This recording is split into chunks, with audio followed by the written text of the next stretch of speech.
નમસ્કાર વિદ્યાર્થી મિત્રો, આજના વિડીયોની અંદર ધોરણ 10 જે ગણિત વિષયનું જે બોર્ડ દ્વારા પ્રશ્ન પેપર લેવામાં આવેલું હતું તેના સંપૂર્ણ આપણે સોલ્યુશન વિશે આજના વિડીયોમાં સાચા સોલ્યુશન વિશે આપણે માહિતી મેળવવાના છીએ।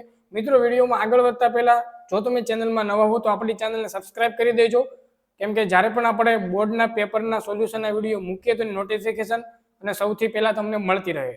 આ વિડીયો જેમ બને એમ તમારી આજુબાજુમાં ભણતા ધોરણ 10ના દરેક વિદ્યાર્થીને મિત્રો શેર કરજો, તેથી પેપરનું સોલ્યુશન કરી શકે।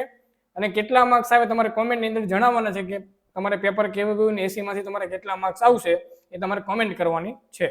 અને આ પ્રશ્ન પેપર તમારે ડાઉનલોડ કરવું હોય, સોલ્યુશન પીડીએફ ડાઉનલોડ કરવી હોય તો ડિસ્ક્રિપ્શન બોક્સમાં આપણા ટેલિગ્રામ ગ્રુપની લિંક તમને આપેલી છે, તો ટેલિગ્રામ ગ્રુપમાં તમે જોઈન થઈ જજો। એમાં તમને પ્રશ્ન બેંકની પેપરની પીડીએફ ફાઇલ, સોલ્યુશનની પીડીએફ ફાઇલ તમે ડાઉનલોડ કરી શકશો।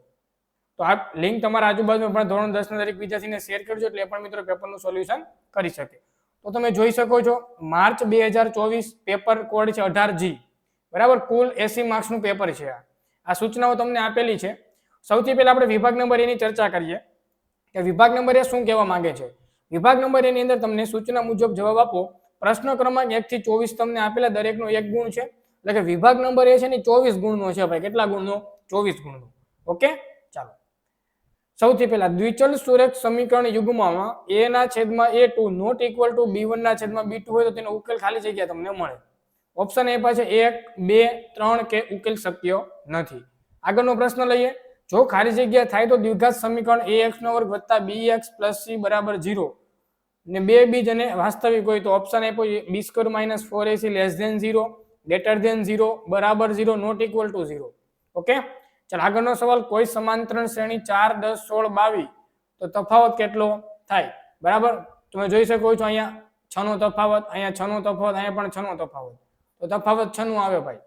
પછી બિંદુઓ તમને પછી 0 અને 5 અને -5 વચ્ચેનું અંતર કેટલું થાય એ પણ ઓપ્શન આપ્યો છે 5, 5√2, 2√5, 10। ઓકે, પછી sec² θ - tan² θ બરાબર ખાલી જગ્યા, આની વેલ્યુ તમારે ફાઇન્ડ કરવાની। 0 છે, -1 છે, 1 છે, 2 છે। 6 નંબરનો કોઈ માહિતી માટે x બાર બરાબર 25 અને z બરાબર 25 તો m બરાબર કેટલા થાય? ઓપ્શન એ પાછો 25, -25, 5 કે -5। આ 6 માર્ક્સનો પ્રશ્ન હતો। તમારે કેટલા માર્ક્સ આવે છે, પેપર તમારે કેવું ગયું હશે કોમેન્ટ કરીને જણાવજો। ચાલો 7 નંબરનો સવાલ। 3 + 2√5 ખાલી જગ્યા સંખ્યા છે। ઓપ્શન સમય, અસમય, ઋણ પૂર્ણાંક, દ્વિઘાત બહુપદી 4x² 3x શૂન્યનો સરવાળો ઓપ્શન આપ્યા છે આમાંથી। પછી એક સિક્કાને 3 વખત ઉછાળતા મળતા શક્ય કુલ પરિણામની સંખ્યા તો કેટલા ભાઈ? 2 ની n² કરવાની, તો 2 નો ઘન કેટલો થાય? 8 થશે, જવાબ કેટલો આવશે? 8 આવશે। ચલો આગળનો પ્રશ્ન છે tan θ * cot θ બરાબર ખાલી જગ્યા થાય ઓપ્શન 0, 1, -1। પછી વર્તુળને વધુમાં વધુ ખાલી જગ્યા સમાંતર સ્પર્શકો હોઈ શકે, બરાબર। વર્તુળ છે ભાઈ, સમાંતર સ્પર્શક જોઈ શકો છો આ રીતે, આમ આ એક થઈ ગયું, બરાબર। પછી આ રીતે ટોટલ 2 આમાં આવશે ખાલી જગ્યાનો, એટલે કે -2, -3, 0, 1, 3, 2, 7 નો મધ્યસ્થ ખાલી જગ્યા છે, ઓપ્શન તમને આપેલા છે। ચાલો આ રીતે સવાલ આપેલા છે। પછી 13 નંબરનો સવાલ। 17, 23, 29 નો ગુસા 1 છે, તો આમાં 17 એકા 17, આમાં 23 એકા 23, 29 એકા 29, બરાબર। ગુરુત્તમ સામાન્ય અવયવી એટલે 1, વિધાન કેવું આવશે? સાચું આવશે। પછી તમને આકૃતિ પણ શૂન્યોની સંખ્યા તમારે ગોતવાની છે, તો આ રીતના તમારે 15, 16 એટલે કે વિભાગ નંબર એ તમને જે આપેલો છે 24 માર્ક્સનો તમને આપેલો છે। આ જોડકા ટાઈપનો પ્રશ્ન આપેલા છે। 5 રૂપિયાના સિક્કાનું ઘનફળ, બરાબર, એટલે નળાકાર થશે ભાઈ, નળાકાર।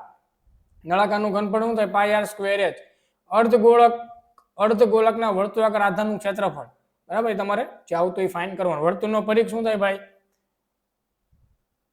π2πr થાય, પણ 2r એટલે d થાય, તો πd, અને આની આમાં આવશે, બરાબર, c। તો આ સિમ્પલ પ્રશ્ન છે બધા।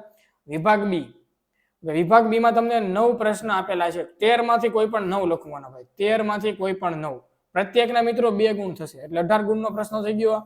પેલો છે દ્વિઘાત બહુપદી x² + 7x + 10 ના શૂન્ય શોધો। 26 નંબરનો સવાલ છે દ્વિઘાત બહુપદીના શૂન્યનો સરવાળો અને શૂન્યનો ગુણાકાર 1 - 1/4 તો દ્વિઘાત બહુપદી મેળવવાની છે। 27 નંબરનો છે દ્વિઘાત સમીકરણ x² - 3x - 10 અવયવીકરણની રીતથી ઉકેલ શોધો। પછી 10મું પદ તમારે શોધવાનું છે ભાઈ, બરાબર। પહેલું, બીજું, ત્રીજું, તફાવત કેટલાનો છે? 5 નો છે, બરાબર। તો 17 તમે આ રીતે કરતું જવાનું, એટલે સૂત્ર ઉપરથી જવાબ આનો આવી જશે કે tn બરાબર a n - 1 * d આવું સૂત્ર આવશે, બરાબર। t 10મું, એ આપ્યા છે 2, ટોટલ પદ કેટલા છે તમારે લખી નાખવાના, તો 9, તફાવત કેટલાનો 5, બરાબર 45 દુ 90, તો આ રીતનું કંઈક એનું થશે. ચાલો પ્રથમ 1000 ઘન પૂર્ણાંક સંખ્યાનો સરવાળો કેટલો થાય, પછી બિંદુ 2 3 4 71 નું અંતર શોધો. આ બધા તમને 2 માર્ક્સના દાખલા આપેલા છે. આનું સોલ્યુશન તમારે જોવો તો ડિસ્કશન બોક્સમાં ટેલિગ્રામની લિંક આપેલી છે, તો ટેલિગ્રામમાં તમે જોઈન થઈ જજો, એમાં તમને પેપરનું સોલ્યુશન બધું મળી જશે. પછી એ પૂછે જમીન પર એક ટાવર શિરોલંબ સ્થિતિમાં છે, તેના પાયાથી 15 મીટર દૂર રહેલા જમીન પરના એક બિંદુ છે. ઓકે, ટાવરની ઊંચાઈ શોધવાની છે ભાઈ. પછી 2 ઘન પૈકી પ્રત્યેકનું ઘનફળ 125, તો ઘનફળ શોધવાનું છે. પછી આ તમારે આમાં આભાસી ક્ષમતા શોધો, એ શોધવાનું છે. 37 નંબરના સવાલની અંદર તમારે મધ્યસ્થ શોધવાનો છે. ચાલો આ રીતનો તમારો વિભાગ સી, બરાબર, જે 18 માર્ક્સ 18 ગુણનો હતો. વિભાગ બી, હવે વિભાગ સી જેમાં 6 પ્રશ્ન લખવાના, 9 માંથી કોઈ પણ 6 લખવાના, પ્રત્યેકના 3 ગુણ, તમારો 18 માર્ક્સનો પ્રશ્ન થશે. ઓકે, ચાલો ત્યાર પછી આગળનો સવાલ આપ્યો છે 38 નંબરનો. નીચે આપેલા દ્વિચલ સ્વરૂપ સમીકરણ યુગ્મનો ઉકેલ આદેશ રીતે મેળવો ભાઈ. 3 માર્ક્સનો સવાલ છે. 2x + 3y બરાબર 11, 2x - 4y બરાબર 24. ચાલો પછીનો સવાલ, નીચે આપેલ દ્વિચલ સ્વરૂપ સમીકરણ યુગ્મનો ઉકેલ લોપની રીતથી મેળવો. લોપ 3x - 5y - 4 બરાબર 0, 9x બરાબર 2y + 7. ઓકે, 7 વડે વિભાજ્ય પ્રથમ 40 ધન પૂર્ણાંકનો સરવાળો શોધો. પછી 41 નંબરનો સવાલ તમને આપ્યો છે. AB વર્તુળનો વ્યાસ છે, વર્તુળનું કેન્દ્ર 2 - 3 B14, એના યામ શોધવાના છે. તો આ બધા તમને જે પ્રશ્ન આપેલા છે એમાંથી તમારે 6 પ્રશ્ન કોઈ લખવાના હતા. તમારે વિભાગ સી ની અંદર કેટલા માર્ક્સ આવ્યા હોય છે કોમેન્ટ કરીને જણાવજો, અને તમારે પેપર કેવું ગયું છે, સારું ગયું છે, નબળું ગયું છે, બરાબર, કેટલા માર્ક્સ 80 માંથી આવે પણ તમારે કોમેન્ટ કરીને જણાવજો. વિભાગ ડી આવે છે, જેમાં તમારે 8 માંથી કોઈ પણ 5 પ્રશ્ન લખવાના, 8 માંથી કોઈ પણ 5, બરાબર, પ્રત્યેકના મિત્રો 4 ગુણ રહેશે. પેલું સમપ્રમાણતા મૂળભૂત પ્રમેય લખો અને સાબિત કરો. પછી બીજો સવાલ શું આપ્યો છે, જો 90 સેન્ટીમીટર ઊંચાઈ વાળી એક છોકરી વીજળીના થાંભલાના તળિયેથી, બરાબર, તો પડછાયાની લંબાઈ શોધવાની છે. પછી કાટકોણ ત્રિકોણનું 2 બાજુના માપ શોધવાના. પછી 3 સવાલ તમને પ્રથમ વર્ષનું ઉત્પાદન, 10મા વર્ષનું અને પ્રથમ 7 વર્ષમાં કુલ ઉત્પાદિત ટીવીની સંખ્યા. તો આ રીતના તમને ટોટલ 9 પ્રશ્ન આપ્યા, જેમાંથી તમારે 5 કોઈ પણ લખવાના થશે. ઓકે, આનું સંપૂર્ણ સોલ્યુશન જે પણ વિદ્યાર્થી મિત્રો જોતું હોય તો ટેલિગ્રામની લિંક ડિસ્ક્રિપ્શન બોક્સમાં આપેલી છે, અવશ્ય જોઈન થઈ જજો. એમાં તમને PDF ફાઇલ મળી જશે. વિડીયો ગમે તો અવશ્ય વિડીયો લાઈક કરજો, શેર કરજો. મળીશું નવો વિડીયો. બધાને good bye, good luck, thank you.